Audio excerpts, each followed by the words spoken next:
میں اٹک جیل میں ایڈجسٹ ہو گیا ہوں۔ مجھے اٹک جیل سے اڈیالہ جیل نہ منتقل کیا جائے۔ وکلاء سے کہوں گا درخواست واپس لے لیں۔ چیئرمین پی ٹی آئی کا عدالت کے روبرو بیان۔ عمران خان نے عدالت کے روبرو اٹک سے اڈیالہ جیل منتقل نہ کرنے کا بیان دے دیا۔ میڈیا رپورٹس کے مطابق چیئرمین پی ٹی آئی عمران خان کے خلاف اٹک جیل میں سائپر کیس کی سماعت ہوئی۔ ذرائع کے حوالے سے بتایا گیا کہ عمران خان نے عدالت کے روبرو بیان دیا کہ اڈیالہ جیل منتقل نہیں ہونا چاہتا۔ میں اٹک جیل میں ایڈجسٹ ہو گیا ہوں۔ چیئرمین پی ٹی آئی نے کہا کہ مجھے اٹک سے اڈیالہ جیل نہ منتقل کیا جائے۔ میں اپنے وکلاء سے کہوں گا درخواست واپس لے لے۔ جبکہ سیکرٹ ایکٹ کی خصوصی عدالت کے جج ابو الحسنات ذوالقرنین نے سائپر کیس کی سماعت کی۔ لطیف کوسہ اور نعیم پنچوتا سمیت چیئرمین پی ٹی آئی کی لیگل ٹیم میں شامل دیگر وکلاء عدالت میں پیش ہوئے۔ عدالت نے ایف آئی اے کو جلد چالان جمع کروانے کا حکم دے دیا۔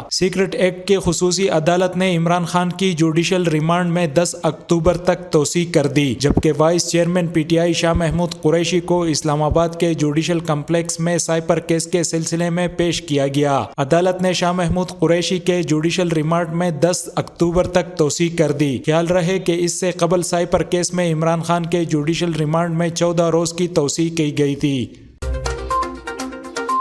ایم پی نیوز سوات سمیت ملکی اور غیر ملکی خبریں آپ تک پہنچائے سب سے پہلے۔